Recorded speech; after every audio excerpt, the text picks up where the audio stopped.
Hello, everyone. Thanks so much for dialing in and joining us on our webinar today, Progress in Advanced Clean Energy Technologies.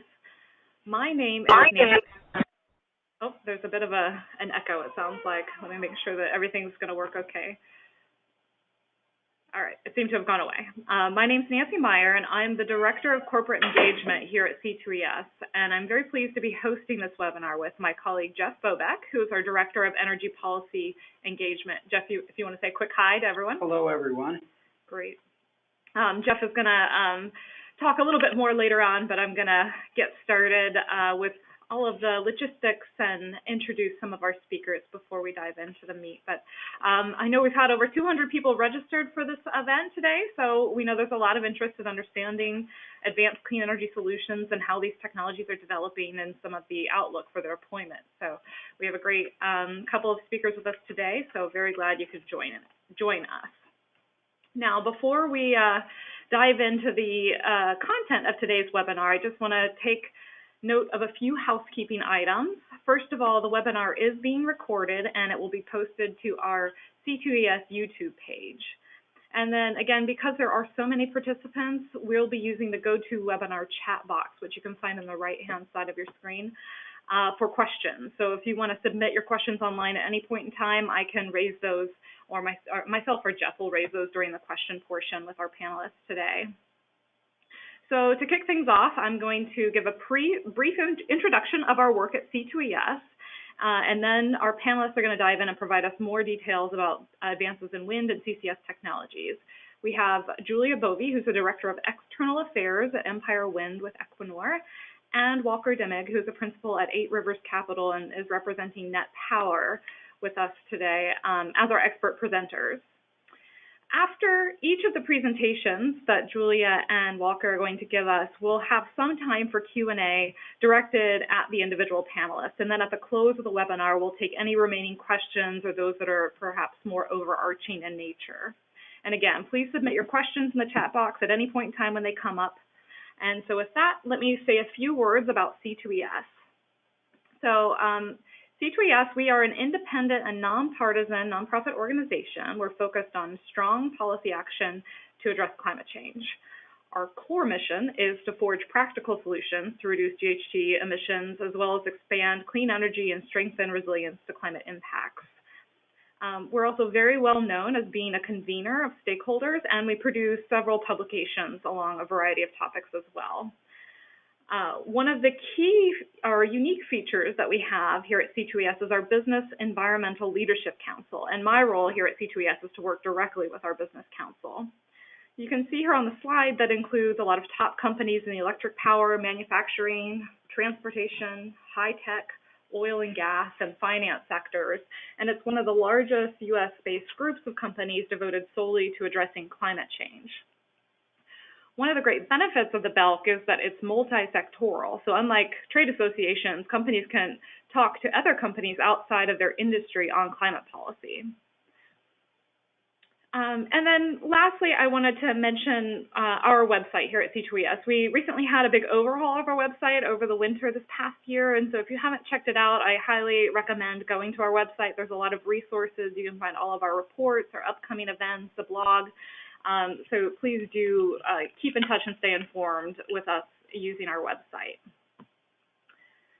So with that, let's go ahead and dive into an introduction of our speakers. I'm going to mostly introduce Julia, knowing that Jeff is going to give a longer presentation or introduction for Walker later on. But Julia is the Julia Bovey is the Director of External Affairs at Empire Wind at Equinor. Her previous experience includes working on clean energy policy. She's worked across several different perspectives, including at NRDC, the Conservation Law Foundation, First Wind, FERC, and with the state oversight at the New York Department of Public Service. So she's got a very interesting and full background to share her views with us today as far as where Equinor is with developing some of their wind technologies. Walker, I'm just going to say briefly, he's a principal at 8 Rivers Capital, which is a company that invents and commercializes breakthrough industrial technologies. So with that, Julia, I'd like to hand the reins over to you and have you kind of dive right in on your presentation about Equinor's Empire Wind Project. Thank you very much, and hello to everyone on the call. I thought I'd start by talking about Equinor's climate strategy overall. We have three-pronged approach. One is to reduce emissions in our ongoing traditional oil and gas operations. We've managed to reduce carbon per barrel by more than half, by far leading the industry there, and there's more work to do. The next prong is to grow our work in new energy solutions, and that's deploying profitable clean energy projects. And finally, to make sure that carbon stress testing and price of carbon internally is taken into account in our internal accounting, and even as we're evaluated for our bonuses. So we've really begun to think of carbon throughout the portfolio of the company. But I want to talk specifically about new energy solutions. That's what we call the division of Statoil, Equinor. We recently changed our name to Equinor, as many of you know. We are, obviously, climate risk is embedded in our strategy, and so investing in profitable new energy solutions is a big part of what we're looking at. So going on to the next slide with new energy solutions, we've got everything from offshore wind to solar, energy storage, and of course, carbon capture and sequestration, which I am not going to go into too much today because obviously your next speaker is deep into that. So I work on offshore wind, specifically the Empire Wind Project here in New York. But a little bit more on the next slide about our low carbon portfolio. Offshore wind has been in Europe only up until this point. And as you know, there's one small pilot project of offshore wind that was built by Deepwater off Block Island. But now there's utility scale offshore wind coming to the US. We have solar in Brazil and now Argentina. We've just agreed to do a solar project there, and storage. We have storage being deployed on our first offshore wind floating project, and we'll continue to figure out how to grow that. We also have a ventures fund, which is investing in clean tech around the globe, but a lot of those investments are here in the U.S. Those are some of the best investments that we found anywhere. On the next slide, just a little bit more on offshore wind in the history of Equinor. Beginning in 2012, well, that's when Sheringham Shoal went into operation. And the top line there are the bottom fixed projects, but then below that is the timeline of our floating wind projects. And that's a new technology that I do want to get into in this presentation. But first, on the next slide, just a little bit about Empire Wind. This is a lease area that Equinor, when it was Statoil, acquired from the U.S. federal government in a competitive auction. It's about 80,000 acres of ocean bottom, and it's about an average of 20 miles south of Fire Island in New York, and about 20 miles to the east of New Jersey. So an excellent place for bottom fixed offshore wind, close to arguably the biggest energy market in the country. So we are hard at work, simultaneously working on permitting the project through doing an in-depth survey of the lease area. We're designing what the wind farm will look like, what kind of turbines to use, what kind of bases. At the same time, we're working on a bid so we can bid the power competitively in procurements in New York as well as New Jersey. Now, on the next slide, I want to just show you some of the ways that I'm going to talk about innovation today. I'm seeing innovation every day with my unbelievably talented colleagues from all over the world who are working on Empire Wind. Some of the innovation comes because we just have to meet new conditions that we're finding in our lease area. Sometimes it comes because we figure out ways to drive value, and we have a huge responsibility to protect the marine environment in our lease area and in our lease areas all over the world. So this is experience that we're putting into practice every day, and I think it really speaks to a lot of the innovations in the industry. So on the next slide that I just mentioned, some, foundations of wind turbines may seem like a, a pretty technical thing to discuss, but there's some very cool innovations going on. For a long time, there were only two types of foundations: monopiles, which you can see on the slide on the right. That's basically taking a gigantic steel drinking straw and pile driving it into the sea bottom. And then jackets, which you see on the left. Those are traditionally used in oil and gas. I think I'm dating myself, but the Houston Oilers logo was a jacket style foundation. And so for a long time, those sufficed. But as you go on to the next slide, you can see a number of different types of foundations have evolved. Monopiles are still by far the market leader, but we're seeing jackets in the US in part because Texas, Louisiana, the Gulf area are experts in making those. And there are also types of gravity-based foundations that basically are massive cement structures that sink to the bottom, which are very well suited for deeper water. And then the type of foundation I put a little graphic on the lower right of this slide is what's called a suction bucket. And this is especially fascinating. It's a technology that's been used in oil and gas, and it allows you, just like the gravity-based systems, it allows you to avoid pile driving. So in an area where we're concerned about marine life and the noise that pile driving causes or can cause, the idea now that you could put a bucket down there, suck the air out, and use relatively simple physics to stick something so enormous to the ocean floor, I think is very, very cool. So that's a promising technology we're seeing. And then, of course, as you move beyond the waters in which fixed bottom are appropriate, we talk about floating. And the technology that you see on this slide on the left is technology that Equinor was involved in developing. That's called a spar.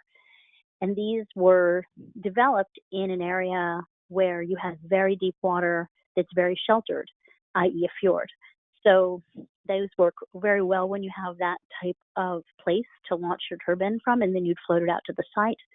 But there are a number of other different types of floating platforms that we're seeing around the world being experimented with.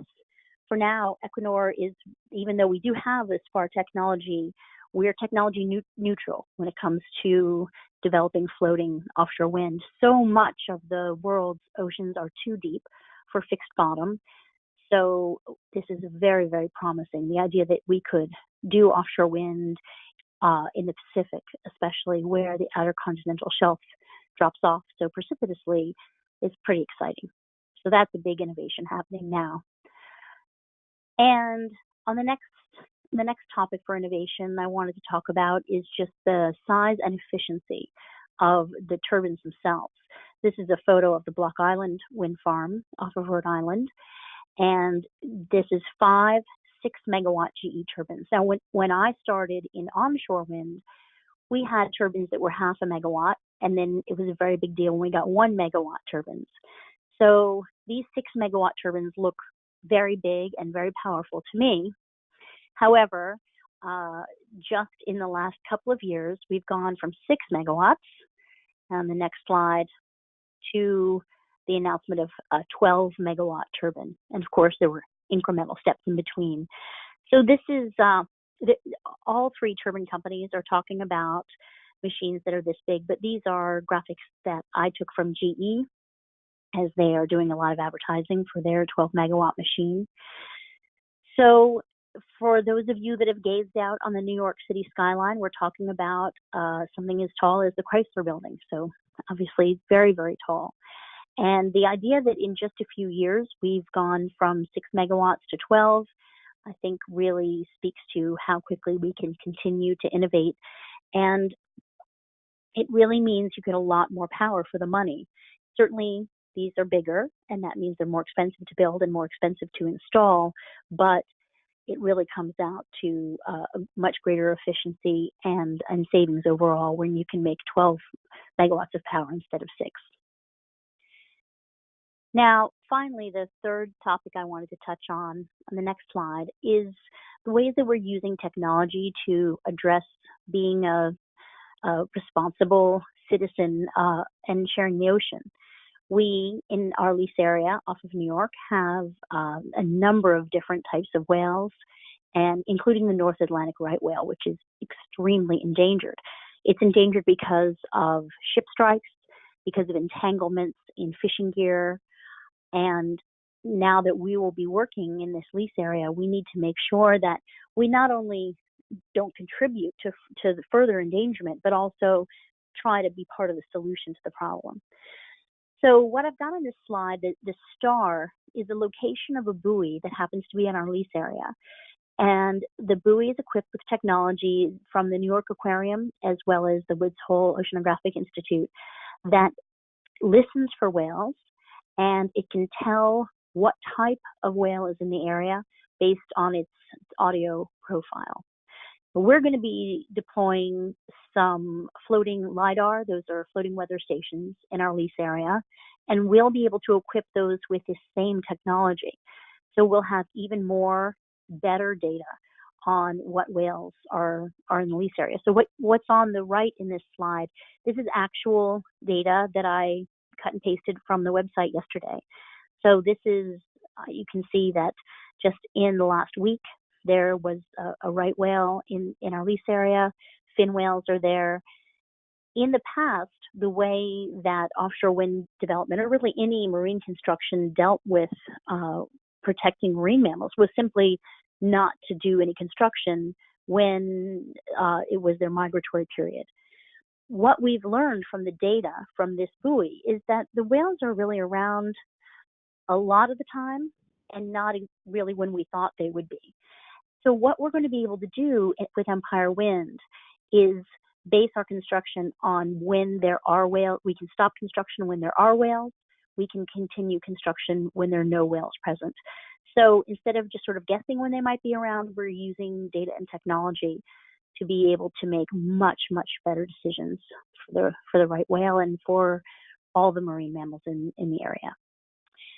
That's the end of my presentation, and I don't know if we're going to take questions now or at the very end, but in any case, I'm more than happy to answer any questions.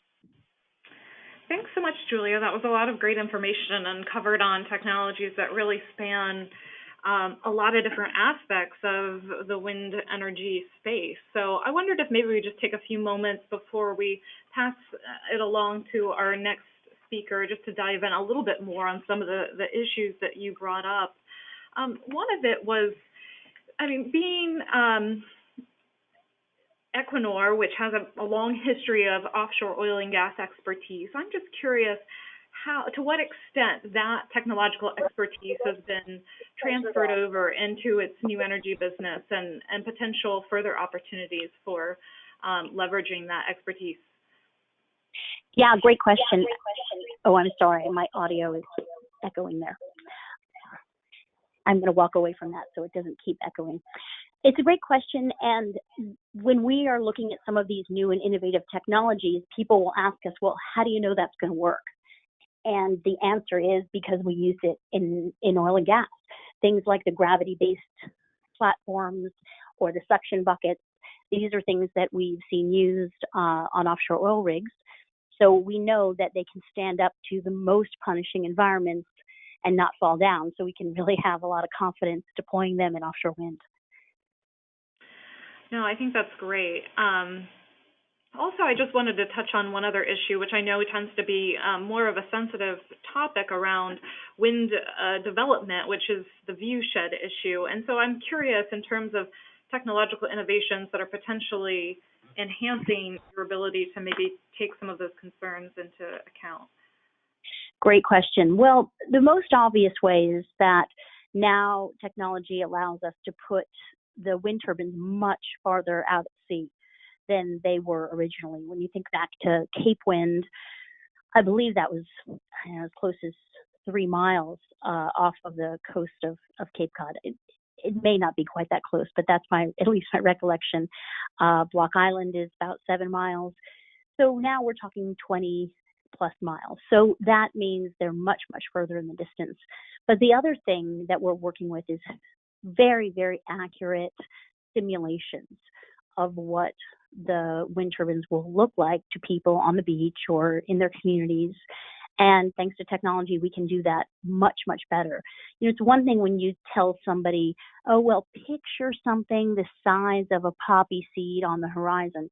But when you can actually pull up a computer program and have them move around and see how the view will change, and then adjust for weather, humidity, it can really help people feel more at ease with a change on the horizon.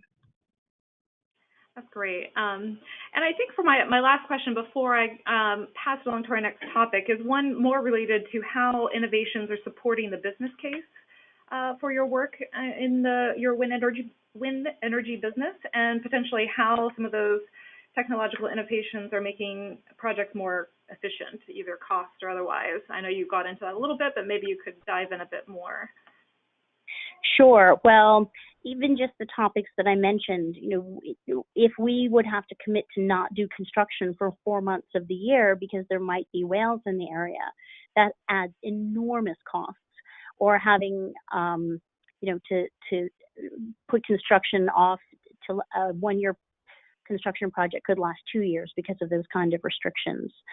All of these technological innovations are driving profit. And they also, in some ways, drive safety as well, which is a hugely important topic for Equinor. I've recently learned from our technical experts that our project, we believe, will be a no diving project, which means that the underwater construction can be done robotically, and that really helps control for the safety of the people working on the project. So it's profit, it's safety, it's the environment, a lot of benefits to the new technologies. Great. Thanks, Julia. I think that's a perfect place to close this portion of the webinar, at least for now, and hopefully we can loop back with some additional questions towards the end. But I wanted to thank you again for all of your comments and your presentation. And now I'd like to hand it over to my colleague, Jeff Bobeck, and I introduced him briefly at the beginning of the segment here, but he serves as our Director of Policy Engagement here at C2ES, and also as the co-director of the Carbon Capture Coalition, which is a group co-convened by C2ES.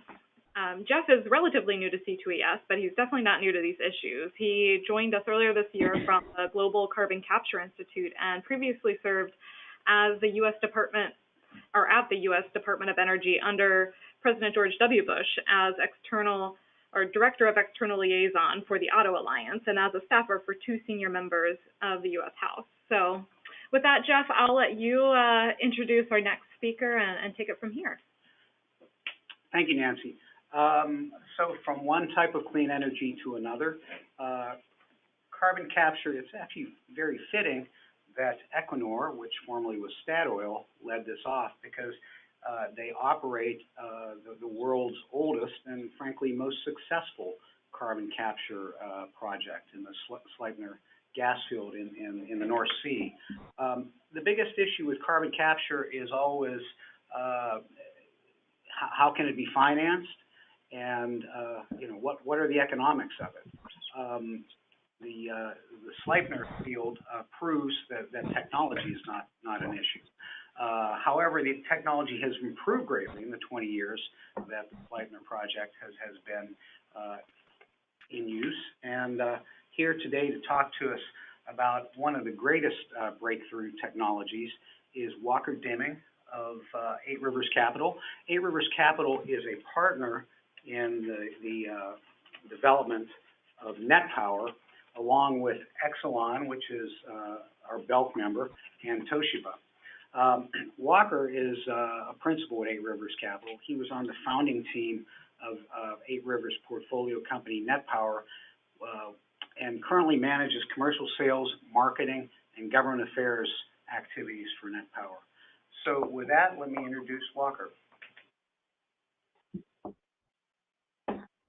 Thanks very much, Jeff, and thanks to everyone here at C2S for supporting this webinar, and really broadly for all of the support you've given the industry and companies like us over the years. And a great organization and one that's provided a platform for folks like us who are trying to develop new technologies in this space.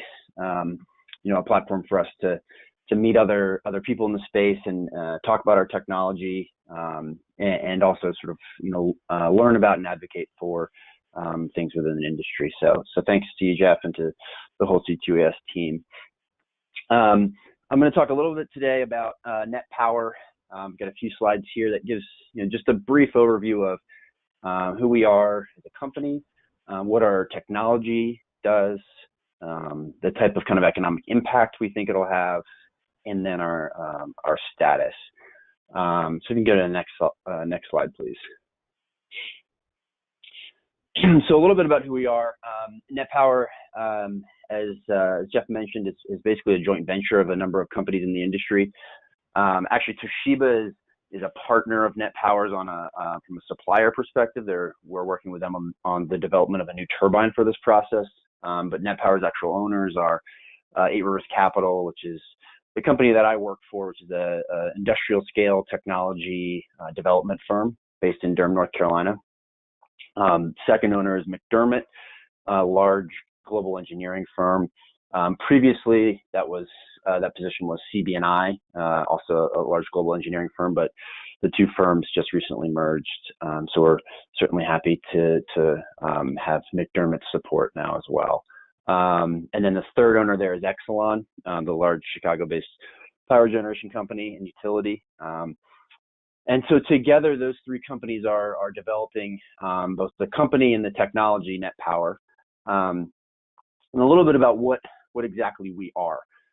There's some words up there on the left that might be confusing, but from a technical perspective, we're an oxy-fuel supercritical CO2 power cycle. And I'll talk a little bit more about that on the next slide. But the easiest way to think about us is really an entirely new power system that uses natural gas as a fuel, and not just an emissions reduction technology. Not a bolt-on scrubber or a sort of an addition to any kind of existing plant, but rather a full novel design of a power plant from the ground up. So what exactly do we do? Like I said, we produce electricity from natural gas. We expect to provide superior economics as compared to existing natural gas plants. So that would be kind of an advanced combined cycle plant.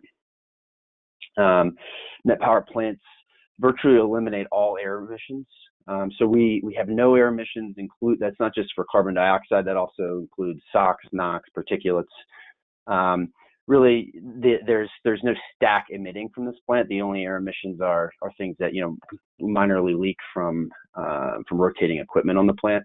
But from an actual emission standpoint, there's nothing coming out of the plant.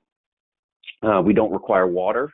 If we want to water cool, we would, but when we air cool, we wouldn't actually require any water whatsoever. And we have a number of valuable byproducts in addition to electricity. And I'll talk about that a little more, but we don't think about ourselves as just an electricity plant. We think about ourselves as a kind of a cogeneration facility that produces a lot of other valuable products that in some locations can all be monetized, and in other locations, you focus on different groupings of them. Next slide, please. So this is as far as we'll get into a technical explanation of Net Power. But as I said previously, we use what's called a supercritical CO2 cycle. This is called the ALLAM cycle. It was invented by Eight Rivers Capital. And it's a supercritical CO2 cycle with a high recycle rate. And as I said before, it's an oxy-fuel cycle. So what you'll note on the upper left of that diagram is there's oxygen and natural gas coming into a combustor. So oxy-combustion means we don't burn with ambient air, but rather we use what's called an air separation unit to generate nearly pure oxygen. And we burn with oxygen and natural gas. What that does is that leaves us with a combustion byproduct that is largely just CO2 and water.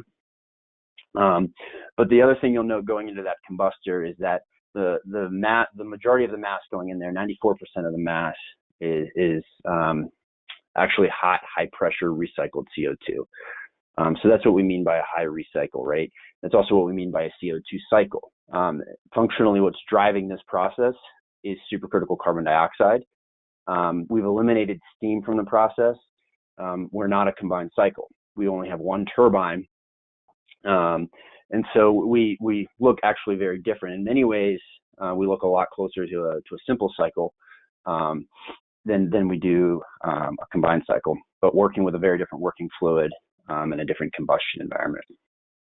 So we'll combust CO2, oxygen, and natural gas through in what's basically a gas turbine, a combustion turbine that looks a lot like a gas turbine, but it's higher pressure, designed for different working fluid. Coming out of that, like I said, we really just have CO2 and water. There are some minor impurities in there, but mostly it's CO2 and water. Now, in a combined cycle, you would take excess heat coming out of the back of that turbine, and you'd use it to boil water. But what we do is we actually send that through a heat exchanger, and that heat is being transferred to a majority of the flow that's going back into the combustor. So we're actually keeping a lot of the heat within the system. And that's heat that otherwise kind of in conventional combined cycle processes would be used in a very inefficient steam cycle, and a lot of it will eventually lost up the stack, the heat of vaporization. Because we're using CO2 in a certain environment, we're able to actually transfer a lot of that heat over to that recycle going into the combustor, and therefore keep it within the system and drive higher efficiencies from our process. After the heat exchanger, we go through a pump and a compressor and a pump. We first separate out water. We just condense it out. So the beauty of this cycle is once we cool enough, the water will drop out as a liquid, and we're left with nominally pure CO2. The whole combustion process happens at high pressure, 300 bar pressure. So we have compressors and pumps on site in order to, in our design, in order to get that big, large recycle mass back up to pressure. What that also means is any excess CO2 we need to export from the system can easily come along for that kind of compression, that compression ride. We don't really have to change our design, add extra compressors, and therefore we don't have to add extra cost or decrease our efficiency to bring our export CO2, which again is nominally pure CO2, along for a compression ride, and therefore be able to put it straight into a pipeline. So because of this, we actually describe the cycle as having inherent carbon capture. And what we mean by that is whether we want to capture CO2 or not, if we wanted to put it up a stack or put it into a pipeline, we sort of can't help but produce pure CO2 at pipeline pressure. It's not something that we do as an afterthought or we're forced to do. It sort of comes along as part of the process. So that's a brief overview. It's not a very technical overview. I'm happy to answer questions afterwards on it. But just to give you a sense of what's going on here in the process, that's what the supercritical CO2 ALLAM cycle is. Next slide, please.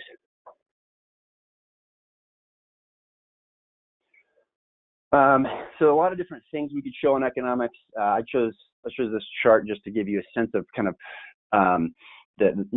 more detail on the comment I made earlier about how we see the ALLAM cycle as more than just, or net power as more than just a power production facility. I think one of our views is in the very kind of complex changing electricity markets, the ability to actually have multiple byproducts kind of look like a cogen facility, offer multiple value streams, is actually very helpful, and it's something that a lot of the customers we talk to are very interested in and are looking for. This is a very sort of simple Sankey kind of description of kind of the ins and the outs of the cycle. So you would have natural gas coming in, and then what we've done here is we've shown both the core power plant at the bottom, and then at the top box, the air separation unit.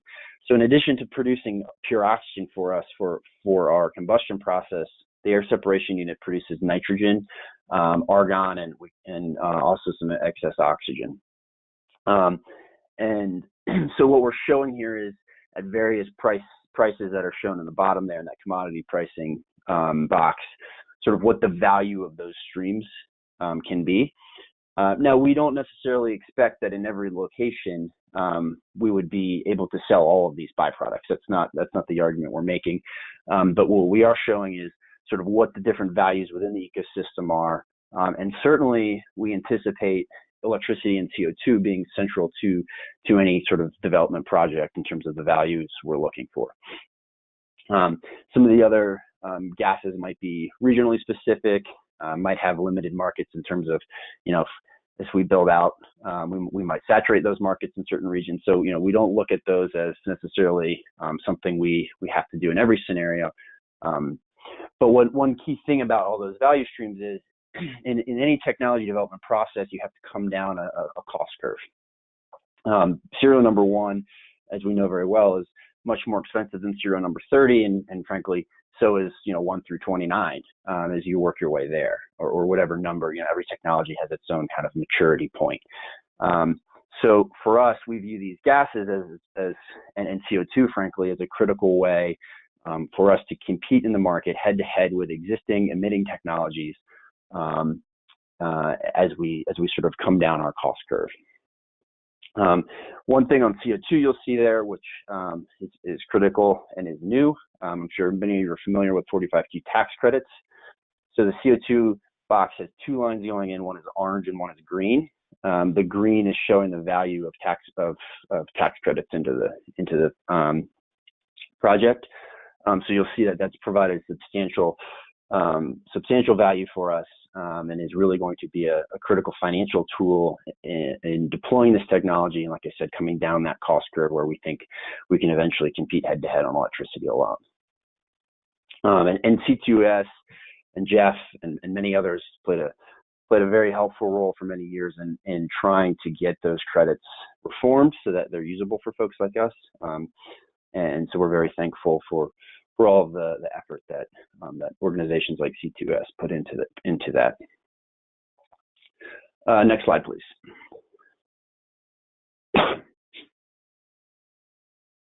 So where is this technology? Lots of great ideas are talked about, but implementing them is a different, totally different story. We've actually completed construction and are now operating a 50 megawatt thermal demonstration plant in La Porte, Texas.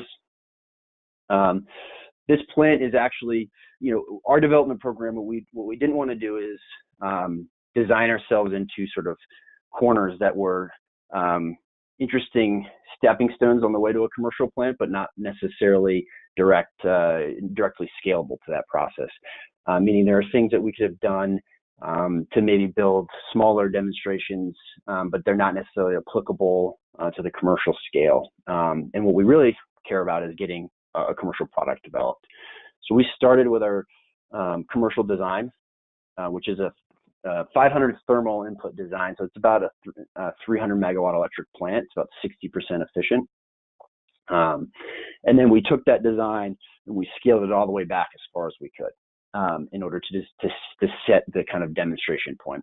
And what I mean by scaling back as far as we could is that we wanted to ensure that any piece of equipment in that plant was directly scalable back to the commercial, that the same manufacturing techniques were used, that basically any piece of equipment that went into the demo was being proven in a way that when scaled back to the commercial, it would be able to be warranted by that supplier.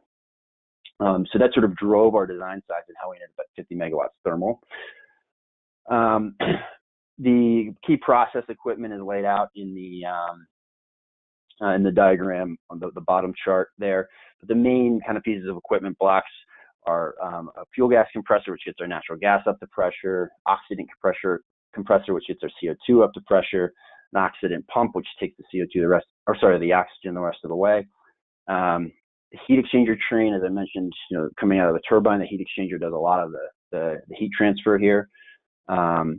We then have the main CO2 compressor, which is getting our CO2 up to the pressure where, for the majority of it, it gets pumped and goes back to the turbine. For exporting CO2, we take it off there because it's already in that pipeline pressure. We also have what's described as a combustor test rig there. So we've also designed the plant so that it can operate as a combustion test facility, sort of independent of the turbine. So the full plant is used to test the combustor at and really actually test out the whole integrated process without the combustor actually outletting into the turbine. It's bypassing the turbine, which gives us a little more testing flexibility and it's a little bit less risky in terms of testing new combustors and not having downstream impacts on the turbine. The upper left picture is Toshiba's turbine. That turbine is actually oversized for the plant, at least the shell of it is. It's a 200 thermal pressure shell. I wish I had something in there for scale, but that's about the size of a medium-sized SUV. So one thing you'll learn about these type of cycles is because they're very high pressure, there's a lot of energy density here, and it enables equipment to be quite a bit smaller, which has a lot of kind of cost and development benefit. This is a $160 million program funded by Exelon, McDermott, Nate Rivers, and then Toshiba is the turbine partner, and they've brought the turbine to the table. Next slide, please.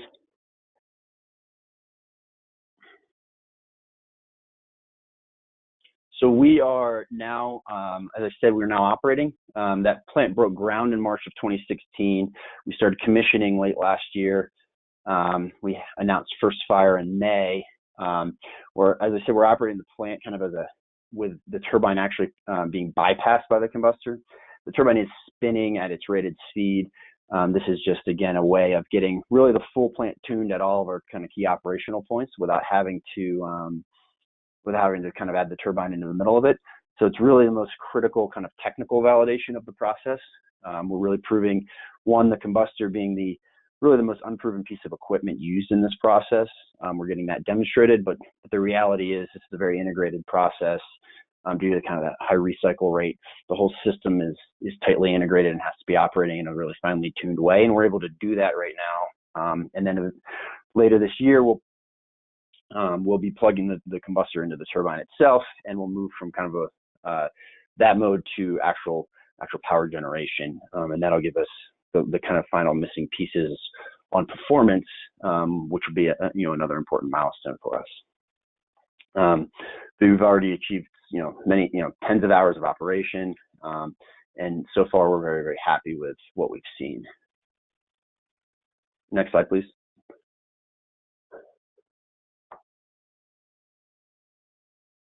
So I think this is my last slide, just to give you a sense of where we're going next. We're certainly not trying to do things completely in series. We've been working on commercial projects in parallel so that when we get the results we need off of the demonstration plant, we're ready to actually move forward aggressively on at least one of those projects. So we've identified sites, and we have customers we're working with around each of those sites. And we're working on bringing together the right kind of development pieces so that we, as we later this year and into next year, we can move forward on the necessary agreements and funding to start feed study and to move into detailed engineering, release some long lead items. In order to be ready for that, we've also completed a pre-feed. So we took our original design, but we've now been able to incorporate many years of learning from both the design, construction, and initial operation of our demonstration plant. And some of the specs might be a little detailed, but some of the specs for that plant are underneath that graphic. If we're moving forward successfully with our demo plant, we should be able to hit a timeline where we roughly have a 2021 online date. And with those with the commercial plants, we're targeting critical siting areas that have robust kind of CO2 offtake opportunities in place or nearby. Now we think ultimately there are a lot of different interesting new technologies coming around for CO2 utilization. And we also feel like we'll be able to our economics will justify an expansion of the kind of existing CO2 network of transportation. I think a lot of people don't realize, though, there already are 5,000 miles of CO2 pipeline in the country. But certainly, as we're looking at developing initial projects, we're looking to sort of build off of, be a part of that existing network. So areas we're particularly interested in and have sites and partners identified in are in the Texas Gulf Coast and Permian Basin, kind of all the way out into the kind of Permian Basin CO2 feeder network. So includes places like New Mexico, southern Colorado. There's strong EOR opportunities in the Bakken. The other thing which is most interesting, I think, about 45Q is that what that has done is that has opened up our siting for initial plants to also include geologic sequestration opportunities.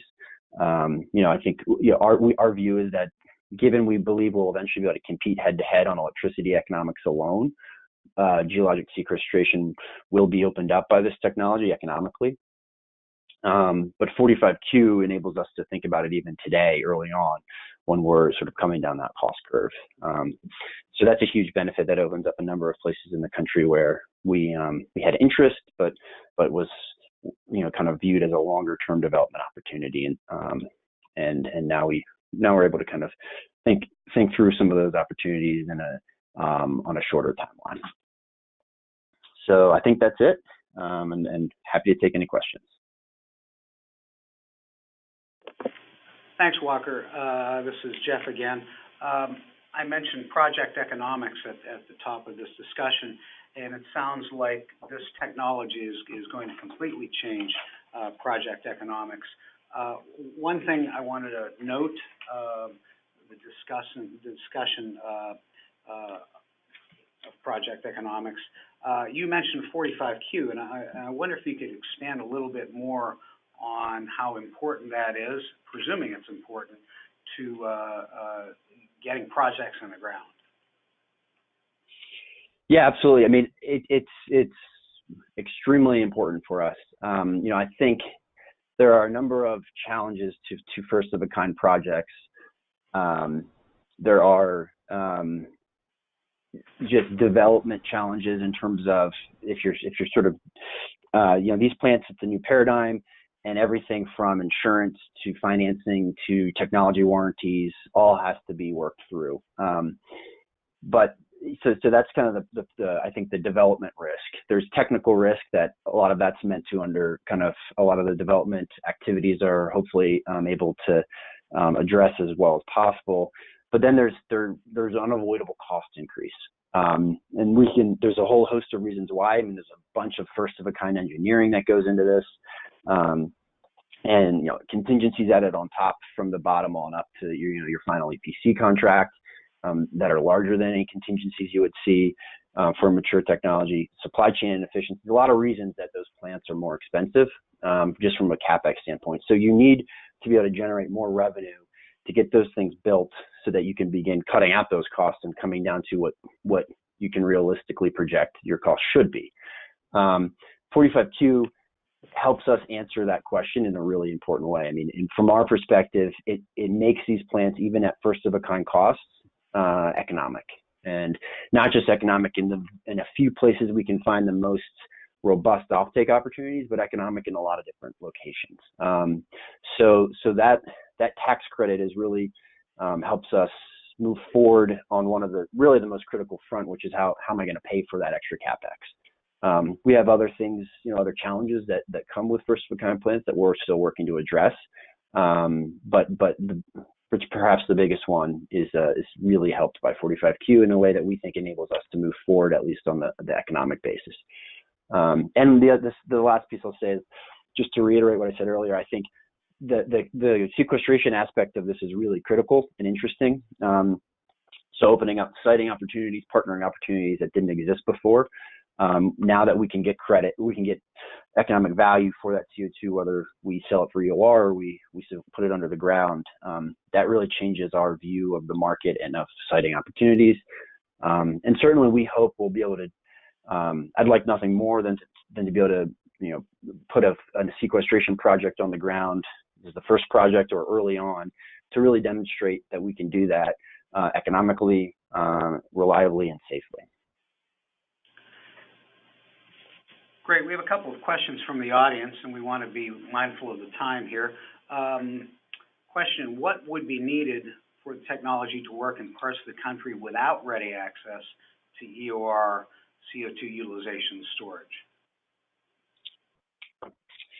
It's a great question. So like I said, I think there is the the CO2 is really in demand for EOR. We need CO2 for EOR. And so, if we're able to sort of hit the economics, we think, and particularly with the tax credit, we justify fairly substantial pipeline buildouts.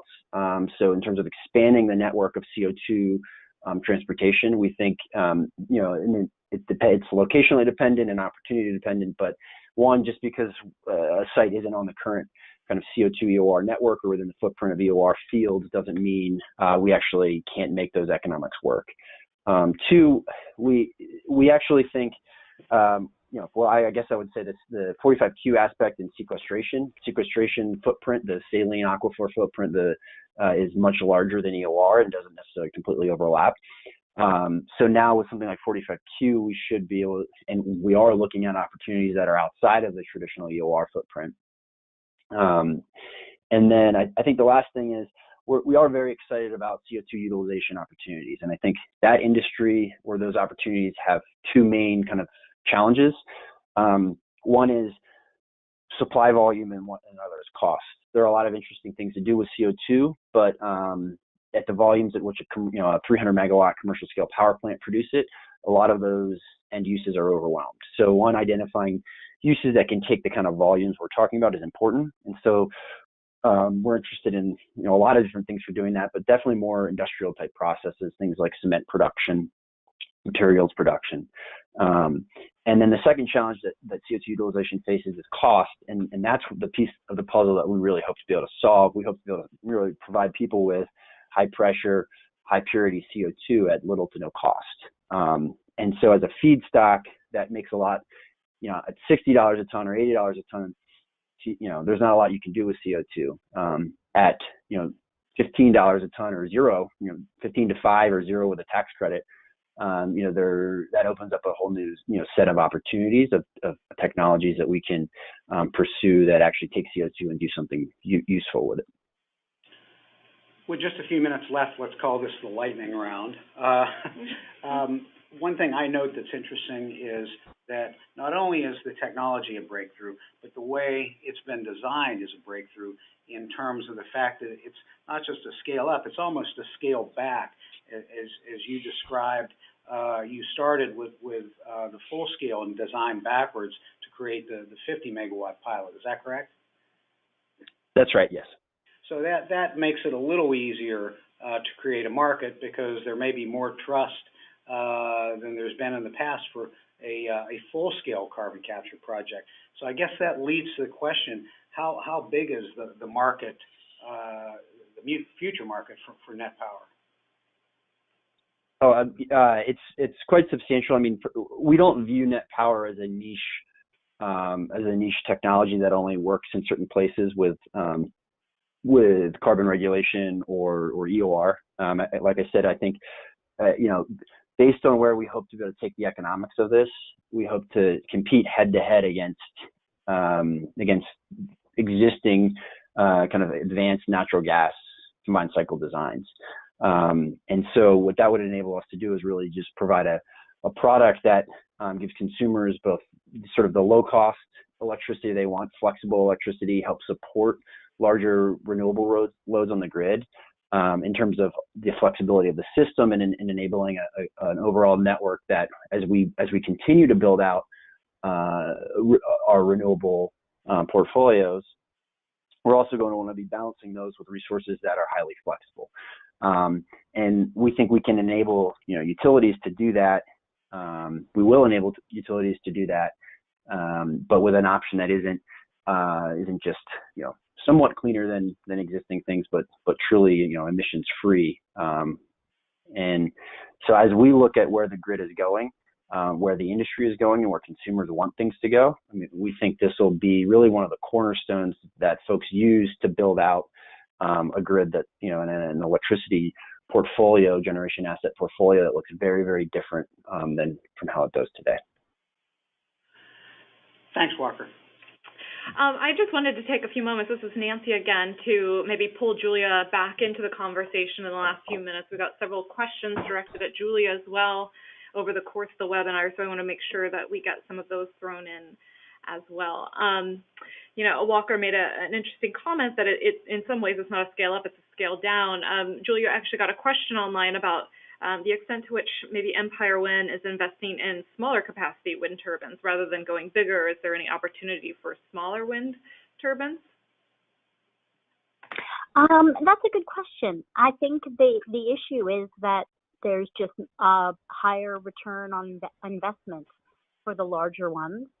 Now, whether the question implies that there'll be a market glut of smaller ones, well, that's a potential market opportunity. But for now, the amount of money it takes to put up a turbine doesn't vary that much based on the size. So that's why the bigger ones are going to just have a much higher return.